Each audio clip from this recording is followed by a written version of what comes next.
And Nnamdi Asomugha and traded for Dominique Rodgers-Cromartie. And when you add in Asante Samuel, the Eagles now have 3 Pro Bowl corners. Howie, is this the best group of corners in the league? I think it is. Cromartie will play in the slot, and I think this group is assembled for one reason, to beat the 2 teams that played on Thursday night, particularly the Green Bay Packers. All right, down in Tampa, one of the best young quarterbacks in the league, Josh Freeman, looks to improve on the Buccaneers' 10-win season as they battle the Lions. Michael, a lot of folks are saying Detroit's Ndamukong Suh is a dirty player. Is he? He's playing a dirty position. Kurt, you got to be a little down and dirty. I don't think he's dirty. I think he's aggressive, except the penalty don't hurt his team, and pretty soon it can make him a target for some offensive line. And finally, the Chicago Bears host the Atlanta Falcons, who were so desperate to add a playmaker alongside Roddy White. They went out and traded 5 draft picks to draft rookie wide receiver Julio Jones. For more unlimited football coverage, all you got to do is go to sprint.com/football. All football, no limits. All right, let's bring in Daryl Johnston, who's calling that game for us today in Chicago. And Moose, is Julio Jones worth 5 players? And can he put Atlanta over the hump? You know, Kurt, personally, I don't think anybody is worth 5 players, but the Falcons know they've got a window of opportunity with this group, and after that disappointing playoff loss to the Green Bay Packers last year, their top priority was becoming more explosive. So they target Julio Jones in the draft, they make the deal, and if this works out and they win a championship in the near future, then it doesn't matter what I think. But the one thing that I'm interested in is the other side of this with the Cleveland Browns. What do they do with this opportunity? And you got a guy sitting down there to your left, Jimmy Johnson, who built our championship teams down in Dallas with a bunch of draft picks. He got in a similar deal his first year as head coach. All right, thanks a lot, Moose. And Jimmy, of course, made that big trade for Herschel Walker. You got more than 5 players and turned that franchise around in Atlanta. It was a great train robbery, and we won a couple of Super Bowls. All because of it. Let's get back to Chicago right now. Most of you know that Jay Cutler was actually criticized by players, by media, for the NFC Championship game where he came back in the second half but left with an injured knee. A lot of people, even on the set, Jimmy, didn't like his demeanor. Terry, was all that criticism from everybody against Cutler fair? You know, it's kind of a perception. You look at him from the television side and you say, God, his head's down, his helmet sits a little low, he walks around, doesn't smile, looks kind of arrogant. You know what? Who cares? Fact is, this guy can play. I don't think anybody should judge a guy through a television camera and go, oh, my gosh, he has no heart. That's the worst thing you could possibly hear. The fact that he's not tough, you don't think he's tough, ask the players on the Chicago Bears offensive line and on that team, and they'll all tell you he is one tough guy. I believe in Jay Cutler. I don't find a problem with him at all. And that's the only place where it's important, inside that locker room. You don't have to agree with, but you certainly understand the fan outcry. The thing that was disappointing to me was the outcry on Twitter by contemporary players in the league. I don't know if there's an Imodium AD for Twitter, but some players in the league have Twitteria. We need to get you to tweet, by the way. And I played with a guy who had the same demeanor, Eli Manning, except for you understood that. And as your teammate, you understand what he's about. You accept it. You don't care what the public thinks. He can get better with a little better body language to be a better leader. He can get better. It's just perception. It's all perception. I know. Cause you talk like this, don't mean you're stupid. Know what I mean? Well, really? sometimes. Sometimes. No, you're opening the door there. Why don't we just leave that one alone and bring back our NFL insider, Jay Glazer? Right, Kurt, I'm tweeting Howie right now. _Munster, that's where you're at right now? Hey, it starts week 1, doesn't it, Jay? Stand up, Jay. Hey, see, back and forth. Let's get to football and talk about Randy Moss. Everyone knows he retired in the offseason, but might he actually pull a Brett Favre? Actually, he'd like to pull a Brett Favre. Those close to him told me that even though he announced his retirement, if there's a playoff contender at some point down the season and their #1 goes down, yeah, Randy would absolutely consider coming out of retirement and joining that team. All right, the biggest shock last week was the story you broke. The Jaguars cut their starting quarterback, David Garrard, 5 days before the season started. What's his future? Actually, I just got off the phone with David Garrard. He said he's setting up shop in his house today with several different TVs, and he's going to scout all the different games to see who needs a quarterback, a starting quarterback. He said, listen, this week was such a shocker. I thought I was used to anything that goes down in the NFL. I was not prepared for what happened this week in him getting released. He's hoping that he could choose a team by Tuesday or Wednesday. All right, Jay, let's get to some injuries. Arian Foster, in or out? Arian Foster is out. Derek Ward starts. Seattle wide receiver Sidney Rice. Sidney Rice is out as well. Shoulder's pretty bad. What about former Giant, now Eagles wide receiver Steve Smith? He was expected to miss a few weeks, but is he actually in today? Yeah, he is in today. He's not starting, but he's in. And by the way, also, Kurt, earlier in the show, you guys were talking about the kickoff rule. I just got word from people in the Bears that they're going to put Devin Hester back there. And as long as the kick isn't too far back, his decision today is go. Take it out and go for it. Well, that's interesting because they had taken him off of kickoffs last year. They but put him back in. Trying to get big plays. All right, of course, the NFL has a big 9/11 ceremony planned today. And, Jay, I know you talked to the commissioner yesterday.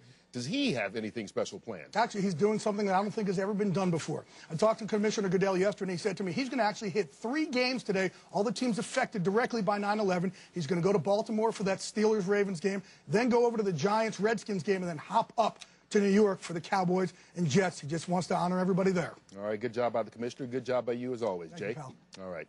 Hey, talking about 9/11, later today, the New York Giants will visit the Washington Redskins. And tonight, America's team, the Dallas Cowboys, play in New York. Of course, on this 10th anniversary of 9/11, these matchups are not coincidences. Needless to say, the terror attacks affected the lives of so many Americans, including 4 people you're about to meet who lost family members at Ground Zero, but found out that the one thing that helped the healing process was football.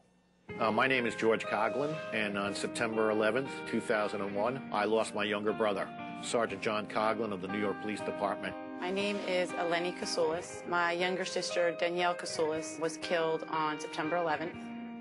She was my best friend. My name is Kevin Parks. I lost my father on September 11th. He was a bond broker at Cantor Fitzgerald. My name is Patrick Lyons, and I'm 9 years old. I was born 26 days after my dad died in the World Trade Center. The hero in him really probably came about as he went up those stairs. People came down those stairs, and the sense of relief they probably had to see John probably helped put their fears at bay a little bit. My dad passed away by saving people's lives in the World Trade Center. Instead of, trying to make more calls, she told her boyfriend she had to go so other people could use her phone. That's what I remember most about Danielle. That's who Danielle was. One of the strongest bonds my dad and I had was sports. He grew up as a Jets fan, and I grew up as a Giants fan, and, we always kind of gave each other a hard time about it. We didn't always just talk about the game, even as we were watching it, but we talked about everything else in our lives. My father played on the fire department football team. He was the quarterback in war number 10. I remember after 9/11, a lot of things were talked about stopping. One of the things was the NFL and whether or not they were going to go on with the season.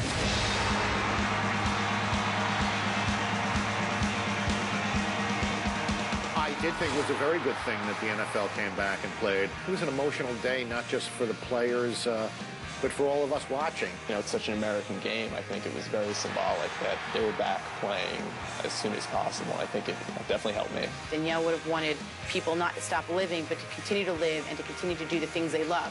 I think of my brother as a hero, but I think of more of him as my brother. When she came into a room, she was always smiling and always wanting to make other people smile. She just loved life.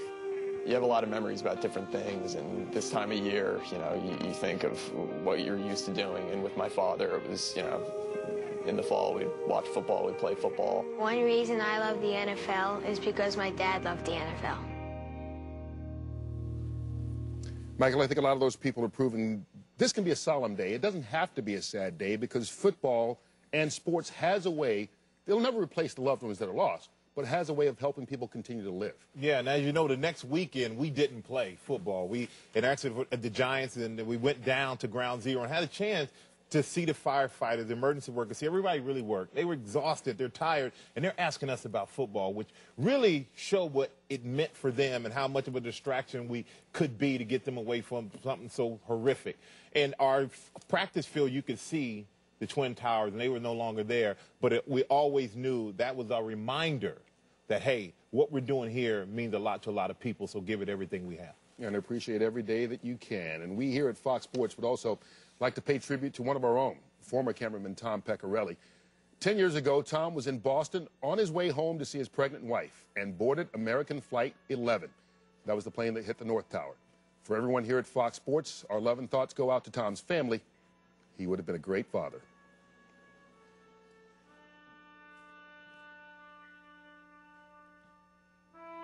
The 9/11 ceremonies are going on as we speak at Ground Zero in New York, where nearly 3,000 people were killed, including more than 400 firefighters, cops, and the bravest first responders the world has ever seen. Of course, at the same time, in Shanksville, Pennsylvania, the heroic passengers of Flight 93 courageously fought the hijackers and saved countless lives. Let's Roll became a rallying cry for the country, and in just a few minutes, we'll go back to Shanksville to honor their brave sacrifice.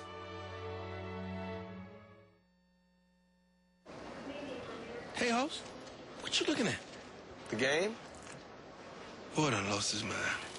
Let me educate you on something. This ain't no game. These are numbers. It's home. Only DirecTV gives you every game every Sunday afternoon, live, right on your phone. Baby, look what the little man done showed me. Wow, aren't you just the cutest? Slow your roll, baby, slow your roll. Now NFL Sunday Ticket is included at no extra charge. Call 1-800-DirecTV.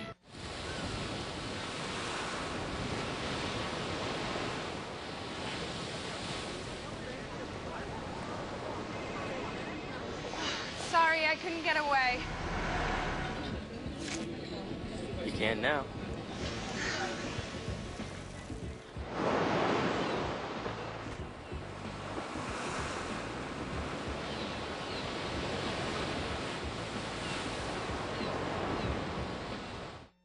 Okay, this is it, the Built Ford Tough Sales event. And in this corner, America's most fuel-efficient pickups, featuring Super Duty with best-in-class payload, towing, and MPGs. Make way for the undisputed 34-year heavyweight champ Ford F-Series, delivering a knockout combination the contenders can't match. And now, get 0% financing for 60 months, plus another grand toward your trade-in, on top of what it's worth. November 12th, Cain Velasquez defends his title against Junior Dos Santos. The heavyweight championship of the world, live only on Fox. Brad, where are we going? Just a second. Just 1 second. Don't look up there. Why are you looking up? Get out of the car. Get out of the car.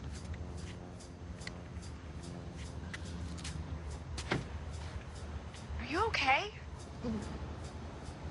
Get in the car. Get in the car. The EPA estimated 42 MPG highway Chevy Cruze Eco, or wherever life takes you. This Fox 5 program brought to you by Toshiba's LED TV. Toshiba, leading innovation. So that's our new LED TV, 120 hertz frame rate, Net TV, and Resolution Plus. We're all set to ship if we don't include built-in Wi-Fi.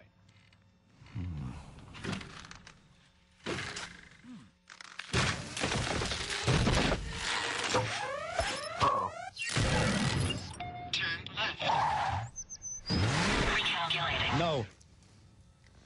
Put Wi-Fi in the TVs. The all-new Toshiba LED TV. We thought of everything.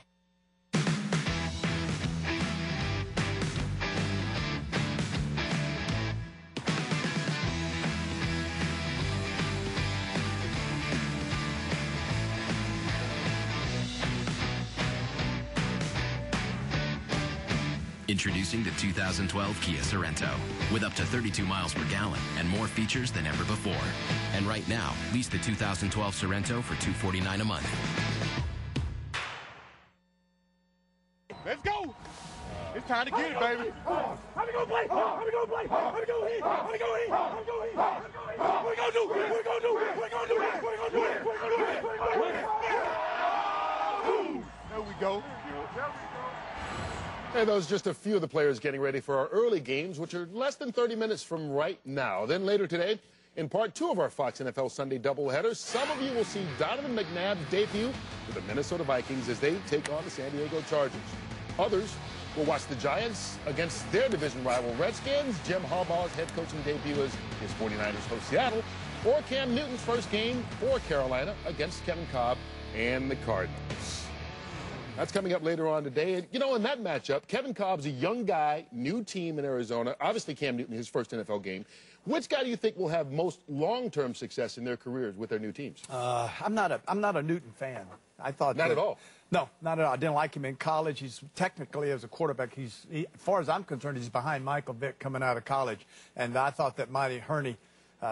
Just because you need a quarterback doesn't mean you go out and draft one. I actually like Jake Locker in Tennessee, Christian Ponder up in Minnesota, and Blake Gabbert down in Jacksonville. These young kids, as far as I'm concerned, are far ahead of Newton as far as being an NFL quarterback. You like all the quarterbacks that were taken after him better than him? Absolutely. I do, personally, yes. All right. Well, I guess time will tell. He'll make big plays because he can run and move around. But I think for an NFL quarterback, I would not have drafted him. All right. That high. When you've got your quarterback situation settled, things are a lot different. And Jimmy, right now, the New York Giants, Eli Manning, obviously the face of that franchise right now. And he seems to have the Washington Redskins numbers. They play again today. Well, he's got their number. You know, the Giants have beaten the Redskins 6 straight times, 9 of the last 10. So got the number. The only thing, Eli throws a bunch of interceptions. And this whole game is about turnovers. I think Jim Haslett, now the second year with the Redskins, that blitzing style of defense, I think it's going to force New York to have some turnovers. They led the league in turnovers last year, Michael. Well, right now with the Giants, their biggest thing are the injuries. I've been on teams with a lot of injuries, but I've never, as a player, seen so many injuries in preseason. And for the Giants, this is when you're going to need Roll, you're going to need Eli, you're going to need Tuck to step up and keep these young guys in the game. One thing I did, I talked a lot in the huddle. No! I know you said I talked right now. No. The reason you do it is because you keep guys calm. No matter what the situation, you always make them feel like everything's okay. And that's going to be important work here, does for it? those guys to do. It doesn't work here because you guys overtalk me. But what can I do? You don't What keep can I do? us calm. What can I do? I do my best to overcome. I do my best to overcome it. Hold on. First show. Lord, why? The good news for Cam Newton is that offensive line is once again stable. Their running backs are healthy. The ownership has done a good job, I think, of surrounding him with people, re-signing their own players, and bringing in additions.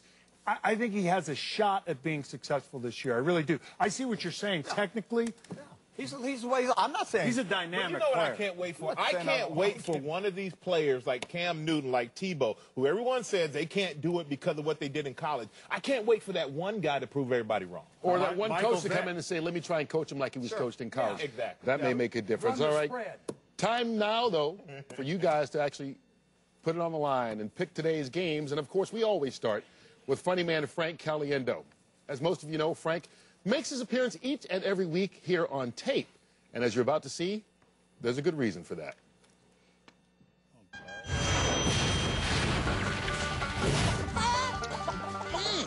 Hey, Curtis, thank you. It's me, Terrence Bradshaw, filling in for Frank. This is your lucky day, because I'm way funnier than that chubby dummy.